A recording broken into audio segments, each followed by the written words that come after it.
Welcome, nature detectives. I'm Conrad Baker. I'm an outdoor educator with the New York State Office of Parks, Recreation, and Historic Preservation at Letchworth State Park, and today I have a nature mystery for you. I have the privilege today of being joined by a wonderful animal. And I think using our nature tools, we can figure out what kind of animal it is and how it helps us every single day. We'll need one nature tool today, and that's our eyes.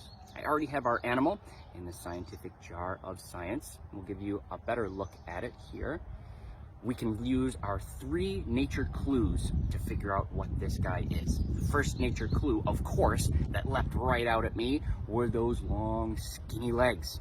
If we look really closely at those legs, we see that none of the legs are shorter than the insect's body. They're super duper long. It's a wonder that it can even fly around or walk around with those legs.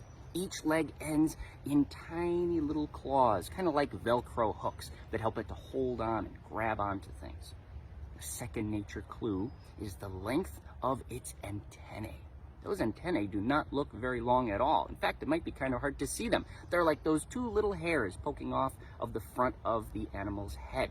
They don't have any sort of clubs or knobs on the end or hooks or bristles. They're very smooth and are really short and skinny. Very small antennae. Third nature clue is the color of its wings. Those wings have a bit of color to them, a little tinge, but more or less, they're mostly transparent. Light can pass through the wings pretty easily. They're mostly see-through. Let's put all our nature clues together. We have an animal with see-through wings and really tiny hair-like antennae, and super duper long legs that end in tiny little Velcro claw feet. This must be a crane fly. And crane flies are super important animals to have around. They don't always look like this. Just like a butterfly or a moth, they start the first stages of their lives as a tiny little worm-like animal, just like a caterpillar, that a scientist would call a larva. Crane fly larvae live either underwater or in very wet environments, like a rotting log next to a pond or some water lilies growing right on top of the water.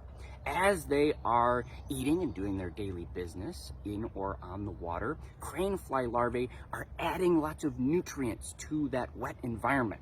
They're helping to regulate, increase certain numbers of beneficial little tiny germs and fungi, and helping to decrease some harmful germs and harmful fungi that could harm the other water creatures or harm those plants. Sometimes humans will directly benefit from this as we are trying to use that water as either a drinking source or to irrigate and water our agricultural resources, foods that we like to eat. Now, crane flies are really common, and there are many different kinds. For example, this one folds its wings pointed back towards the back part of its body, but many other crane flies will fold their wings or hold their wings horizontally or pointing away from the middle of its body. If you really want to put your nature detective skills to the test, you can try to find some crane flies in your neighborhood. Walk through a lawn or a grassy area and just sweep your feet back and forth. Some adult crane flies should fly out of that grass and give you a pretty good look at them. Thank you so much for joining me for today's nature mystery. If you have any questions about crane flies or other types of flies, please put a comment in the comment section below the video. Share this video with your friends to put their nature detective skills to the test. And as always, like Letchworth State Park's Facebook page to stay tuned for more nature mysteries.